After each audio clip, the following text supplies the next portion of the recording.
Ashama harka fuune kabajamtoota fi dhaggeeffattoota chaanaala Malkaatii fi hundi keessan bakka jirtanitti nagaa fayyaan isiniif hawwa. Ani Sanyaa Iluun jedhama. Arras akkuma barame viidiyoo biraatiin isin dhufeera. Viidiyoo kanarratti seenaawwan baay'ee nama gammachiisan, baay'ee namatti tolan, baay'ee inspire nama godhan seenaa sadi isinii qabadhee dhufeetin jira. Seenaawwan kanneen irraa waan babbareedaa akka barattan, waan guddaa akka irraa argattan abdii kooti. Sinis immoo chaanaala kana subscribe, like, share gochuudhaan viidiyicha jalqabaa. Dhuma viidiyoo kana irratti waan bareedaa akka irraa argattan abdiin qaba. Kanaaf iyyuu na waliin turaa isin jecha kallattiidhumaan gara seenaa koo isa jalqabaattiin isin dabarsa. Namticha turistii tokkotu daawwannaadhaaf gara paarkii tokko deema. Gara paarkii kana akkuma deemeen yeroo achi ga'u arba fo'aa xiqqoodhaan hidhamee jiru arge. Daa'imni xiqqaan tokko arba guddaa baay'ee harba guddaa ta'e kana fo'aa baay'ee qalloo ta'e yeroo goottota deemu yeroo argutti yookaan harkisee deemu arge.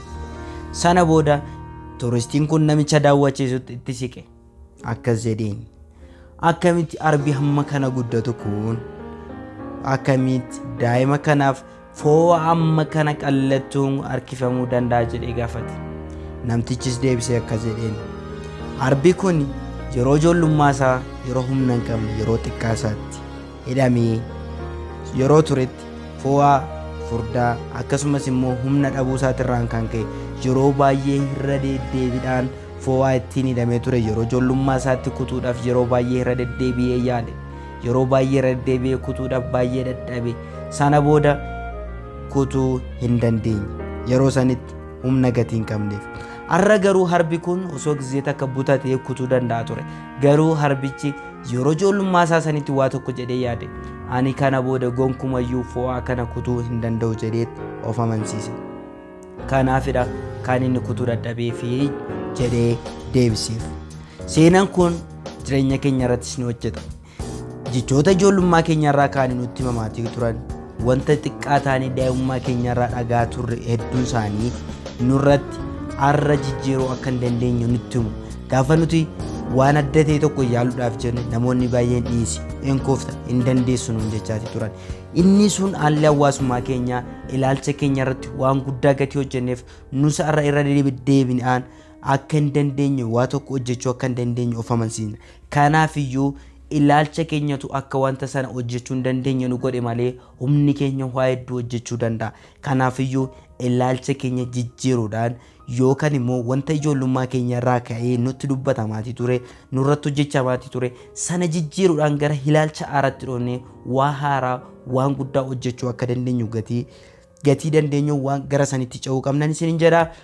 Seenaa kanan isiniif kaaseef ergaa xiqqoo kana isinii dabarsee darbuudha finan kana isiniif kaase.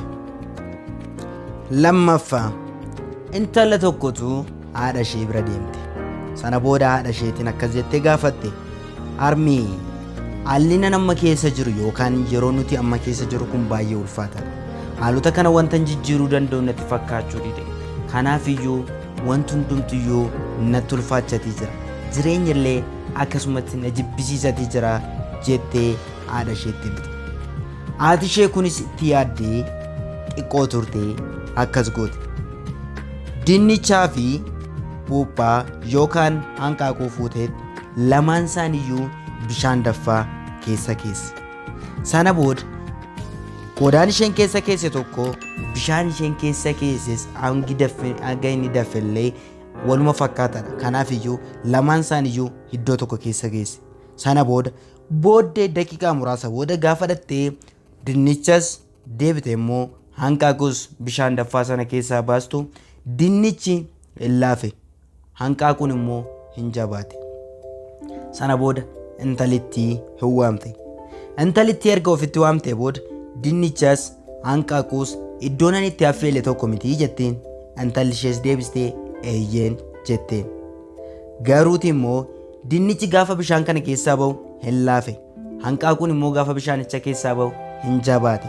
Kanaaf iyyuu kana kan ta'eef haala isaanii wanta jiru yookaan rakkinicha yookaan immoo humna isaan dhiibu miti. Humni isaan dhiibu humna wal fakkaataadha. Garuuti immoo wanti hanqaaquu jabeessee dinnicha laaffise aga isaan rakkinicha injifachuu isaaniiti. Kanaafiyyuu rakkinoonni amma barbaadan yaa ulfaatan, wantoonni ala jiran yaa ciman, wanta san injifachuu, rakkin ala jiru injifachuu kan dandeenyu hanga rakkinicha ala jiru osoo hin taane hanga ofitti amanamummaa keessa keenya jiru yookaan immoo ilaalcha keessa keenya jiruun fayyadamneet rakkinoota sana furuu dandeenya malee wanta alarraa dhufu yookaan immoo rakkinoota sana miti kan nuun iddoo gaarii nu kaa'an. Namoonni rakkina wal fakkaatan keessatti kufuu danda'u. Isaan tokko tokko gaafa ta'anii an injifachuu hin dandeenye jedhan, warreen tokko tokko immoo rakkinicha isaanii injifatanii yeroo isaan ol ba'anii mul'atan argamu. Kanaafiyyuu rakkoo tokko furuu kan danda'u yookaan immoo ulfaatina rakkichaa amma rakkoo sanaatiin osoo hin ta'in immoo aga nuti rakkoo sana itti fudhannu yookaan akkaataa nuti itti rakkinicha ilaallutu rakkoo sana ol kaasuu yookaan gabbuusuu danda'a malee rakkinicha mataa isaa miti. Kanaafiyyuu hundumti keenya iyyuu rakkoo keenya bifa vaalaansii ta'een fudhannee rakkinicha hiikuu qabna malee rakkoo kana furuu hin dandeenyu yookaan ani hin danda'u jennee mataa qaqqabannee of cabsinee taa'uu qabna. Seenaan koo inni sadaffaa fi isa dhumaa ani har'as ni qabadhee dhufe isa ittaanee dhufu kanadha. Yeroo durii bara abbaa lafaa keessatti namicha tokkoon abbootiin lafaa walitti dhufan. Ganama gaafa biiftuun ba'u manaa ka'e. Galgala gaafa biiftuun lixxus immoo gara mana keetti deebita. Ganama biiftuun baatee amma galgala biiftuun lixxuutti lafa amma ati deemtee waliin geessee dhufte. Lafa aga sanaa hin fudhatta. Lafa geessee deebite hunduma isaayyuu lafa ati geessee naannofte sana hin fudhatta. Yoo lafa xiqqoo deemte xiqqoo fudhatta. Yoo karaa dheeraa deemte iddoo kanatti deebite akkasuma immoo lafa baay'ee bal'aatee fudhattaa jedhame. Namtichi carraa argate kanatti baay'ee gammade. Kanaafiyyuu gaafa biiftuun baatu barii lafaa ba'e. Sana booda mana isaatii ba'ee deemsa jalqabe.